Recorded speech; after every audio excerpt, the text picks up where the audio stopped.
Hello and welcome to achievers साइब dear learners. मैं आ चुकी हूँ एमपीसी 002 के इंपॉर्टेंट क्वेश्चंस को लेकर। लास्ट मिनट सजेशंस हैं, ये वो सभी टॉपिक्स हैं जो आपको बिल्कुल मिस नहीं करने हैं। वैसे तो मैं श्योर हूँ कि आप बहुत टाइम से पढ़ रहे थे, आपने अच्छी तैयारी कर ली होगी। ये पेपर तो बहुत ही सिंपल है। मतलब आप अभी तक अगर आपने कुछ नहीं पढ़ा है ना और इस टाइम पर पढ़ना शुरू करें ना शाम के 7 बजे, तो भी कल का पेपर आप अमेजिंग करके आ सकते हैं। कुछ और इंपॉर्टेंट बातें भी इस पेपर के बारे में बताऊंगी, लेकिन एक चीज़ और कहती चलूँ कि thank you so very much. आप सभी ने इतने सारे कमेंट्स भेजे हैं मुझे, व्हाट्सएप किए हैं। मैं बिल्कुल नहीं पढ़ पाई हूँ क्योंकि बहुत प्यारे प्यारे मैसेजेस हैं। बस ऊपर से एक नज़र मैंने देखे थे तो दिल खुश हो गया, क्योंकि पूरा पेपर आपका जो है वो फर्स्ट पेपर इजी नोट्स से आया है। एवरीथिंग इस बार तो सेक्शन सी भी पूरा कवर हुआ है, जिस पर मैं नहीं नोटिस करती थी, लेकिन वो होना ही था। इस बार मुझे आइडिया था कि वो भी कवर होगा। तो अब MPC 002 को भी बेहतरीन बनाने की कोशिश करते हैं। आ जाते हैं इजी नोट्स। अगर आपके पास है तो इंडेक्स ओपन कर लीजिए। जो चीज़ें मैं बताऊंगी उनको आपको बिल्कुल मिस नहीं करना है, आपको एग्जाम में कल रखी हुई मिल सकती हैं। सबसे पहले आ जाते हैं इस टॉपिक पर, जिसमें जो आपको दिख रहा है growth development and life span development के नाम से। ये आपको प्रोड्यूस करके देगा लॉन्ग क्वेश्चन। ठीक है, तो लॉन्ग क्वेश्चन की नज़र से आपको किस चीज़ पे फोकस करना है? लाइफ स्पैन डेवलपमेंट पे। तो थर्ड एंड फोर्थ टॉपिक को थोड़ा ज़्यादा देख लीजिएगा। जाहिर सी बात है ये भी आपने कर लिए होंगे, लेकिन मैं इस पर ज़्यादा फोकस कर रही हूँ। Life span development specifically term जो बता रही हूँ, इससे कनेक्ट करते हुए क्वेश्चन लॉन्ग बनेगा। या ये भी हो सकता है उसको ग्रोथ में जोड़कर एक दो पार्ट को जोड़कर एक क्वेश्चन मिल जाए।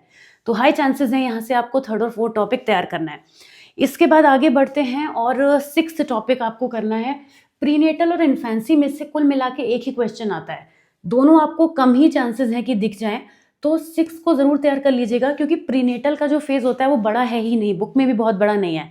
तो प्रीनेटल में जब कुछ ज़्यादा होता ही नहीं है तो पीरियड्स तो बस मैंने समझाने के लिए आपको बताया है, मगर एनवायरमेंटल इन्फ्लुएंसेस कॉन्टिन्यूसली आया है, कॉन्टिन्यूसली आता है। तो इस पर भी आपको थोड़ा ध्यान देना है। इसके बाद अगर इन्फेंसी आ जाता है इसके ऑप्शन में, तो आपको ये दो चीज़ों पे ध्यान देना है, लैंग्वेज डेवलपमेंट और फिजिकल डेवलपमेंट। फिजिकल बहुत इंपॉर्टेंट है, इसको ज़रूर रिवाइज करके जाइएगा, क्योंकि इन्फेंट की जो बॉडी होती है ना, वो मतलब उसमें जो मूवमेंट्स होते हैं वो छोटी छोटी चीज़ें भी बड़ी इंपॉर्टेंट होती है। इसी वजह से फिजिकल डेवलपमेंट को पूछा जाता है, तो इस पर आपको ध्यान देना है। अब आते हैं अर्ली चाइल्डहुड की तरफ। इसमें मैंने वैसे तो अर्ली चाइल्डहुड में आप बहुत आसानी से लिख पाते हैं, मगर मैंने 13-14 आपके लिए स्पेशली मार्क किए हैं। मैं बहुत सारे टॉपिक नहीं बताऊंगी, क्योंकि ये पेपर ऐसा है जिस वक्त आप जिस स्टेज के बारे में लिख रहे होंगे ना, उस एज का कोई ना कोई पर्सन आपके माइंड में चल रहा होगा। अगर आप पेरेंट्स हैं तो इन्फेंट अर्ली चाइल्डहुड के बारे में लिखते हो, आपको अपने बच्चे ख्याल में आ जाएंगे। अगर आप यहाँ पे अडल्ट हैं, ऑफ कोर्स आप अडल्ट तो हैं ही, तो आपके मन में आपके खुद के थॉट्स आने लग जाएंगे। तो आंसर्स में लिखना मुश्किल काम नहीं है। थ्योरीज की मैं बात करूं तो मैंने यहाँ पे क्या मेंशन किया है, एक तो 18th टॉपिक प्याजे का जो डिसेंट्रेशन एंड कंजर्वेशन है, ये अकेला आए मुश्किल है, मतलब चांसेस हैं, लेकिन ये किसी के संग लग के बहुत आ सकता है। बहुत लगा हुआ क्वेश्चन है ये। अब प्याजे की थ्योरी के साथ ही डिसेंट्रेशन और कंजर्वेशन का कॉन्सेप्ट लगेगा, ये भी ध्यान रखिए। ऐसा नहीं है कि ये कोलबर्ग की थ्योरी के संग आ जाएगा, नहीं, ये कॉन्सेप्ट ही प्याजे की थ्योरी का है। तो अगर प्याजे की थ्योरी आपको एक बार कवर करनी है तो इस 18th टॉपिक को आप अलग से ज़रूर कवर कर लीजिएगा। बाकी प्याजे की थ्योरी भी आप कर सकते हैं।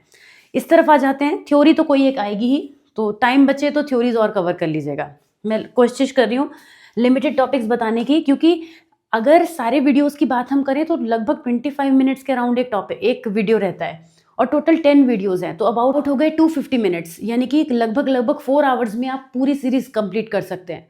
तो 4 आवर्स तो आप आराम से निकाल लेंगे, कोई बड़ी बात नहीं है। तो प्रैक्टिस आप सभी की करिएगा। आते हैं मिडिल चाइल्डहुड की तरफ। मिडिल चाइल्डहुड में मैंने आपके लिए मार्क किया है। मिडिल में तो मिडिल में कोई टॉपिक आ सकता है, कम ही आता है, तो आप एक बार नज़र मार लीजिएगा। कॉग्निटिव डेवलपमेंट देख लीजिएगा, इसका बहुत ज़्यादा मैं इसको नहीं सपोर्ट कर रही हूँ, पर 24 आप चाहे तो देख सकते हैं। जो जिन पर मैं स्पेशल हाईलाइट अब दे रही हूँ, ये बहुत ध्यान से सुन लीजिए। ये इंटेलेक्चुअल और ये आपका एक लॉन्ग क्वेश्चन, शॉर्ट क्वेश्चन, कोई ना कोई क्वेश्चन ज़रूर बनाएगा। मेरी तरफ से ये चारों सुपर इंपॉर्टेंट है।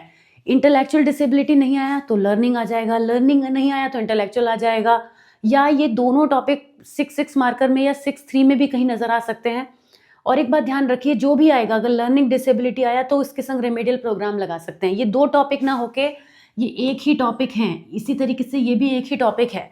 तो यहाँ तो मैं बिल्कुल नहीं कहूँगी कि कोई मैं बताने वाली हूँ, प्लीज़ इन चारों को ज़रूर पढ़ लीजिएगा।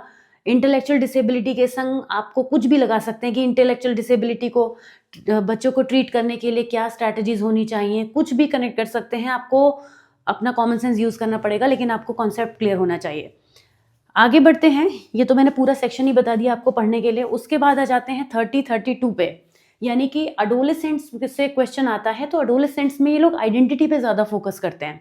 जैसे कि अभी बताऊंगी कि ओल्ड एज में ये लोग इश्यूज पे ज़्यादा फोकस करते हैं, उसके क्वेश्चन रिपीटेड रहते हैं। अडोलेसेंट में आइडेंटिटी वाले पार्ट को लेके क्वेश्चन ज़्यादा बनते हैं। तो या तो यहाँ से आप समझ लीजिए, या फिर कैसे आइडेंटिटी डेवलप होती है, आइडेंटिटी क्राइसिस क्या होता है, कुछ एक क्वेश्चन इसमें से आने के चांसेस हैं। बाकी एडोलेसेंस के बारे में चीज़ें सिंपल होती हैं, तो अगर कुछ और भी आता है तो आप लिख लेंगे, लेकिन आएगा इसी में से। तो 30 और 32 को मैं स्पेशल मार्क कर रही हूँ। इसके बाद हम आ जाते हैं 35 पे। ओके, तो अब हम लास्ट वाले पोर्शन में आ गए हैं। मैंने कौन कौन से क्वेश्चन मार्क करें एक बार देख लेती हूँ। एक तो मैंने आपके लिए 35 मार्क किया है, साइको सोशल चेंजेस बहुत पूछा जाता है। ये जो आप देख रहे हैं ना, challenges during late adulthood, old age, आप ये मान के चलिए कि ऐसा पेपर नहीं बन सकता जिसमें ओल्ड एज का क्वेश्चन लॉन्ग या शॉर्ट में ना हो। लॉन्ग में आपको मिलेगा ओल्ड एज का क्वेश्चन 100%। अभी से आप लिख के रख लीजिए कि ओल्ड एज का क्वेश्चन आपको लॉन्ग में मिलेगा। तो ओल्ड एज में क्वेश्चन क्या क्या बन सकते हैं? तो चैलेंजेस से रिलेटेड आ सकता है, या फिर issues in the ageing process. ये दोनों क्वेश्चन 38 और 40 सुपर इंपॉर्टेंट है, बिल्कुल नहीं छोड़ने हैं। ओल्ड एज में आपको लिखने में कोई प्रॉब्लम नहीं आएगी, मतलब ये आपको अलग से कुछ इतनी मेहनत करके प्रिपेयर करनी ही नहीं है, ये आप ऑलरेडी जानते हैं। बस मैं इन पे फोकस कर रही हूँ कि इनको एक बार देख लीजिएगा। ये ऐसे कॉन्सेप्ट्स नहीं है जिनमें कुछ ऐसा हो जो आपको याद करके जाना है, आराम से कर लेंगे।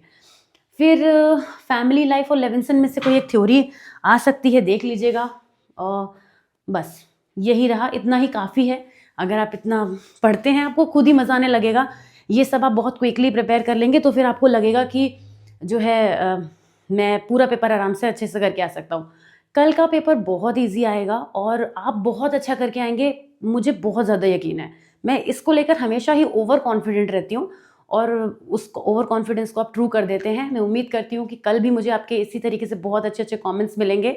अब से लेकर जो मॉर्निंग कल पेपर देने जाने तक का आपके पास टाइम है, कोशिश कीजिए पूरी प्लेलिस्ट को एक बार कवर कर लीजिए और उसके बाद इन इंपॉर्टेंट टॉपिक्स को फिर से एक बार देखिए and you are good to go. So wishing you all the very best. जैसे आज आपने मेरा दिल खुश किया ना MPC 1 के इतने प्यारे प्यारे फीडबैक्स देके, वैसा ही कुछ और मैं कल भी सुनना चाहूँगी and I hope you will do it. So take very good care of yourself. All the best. Bye bye.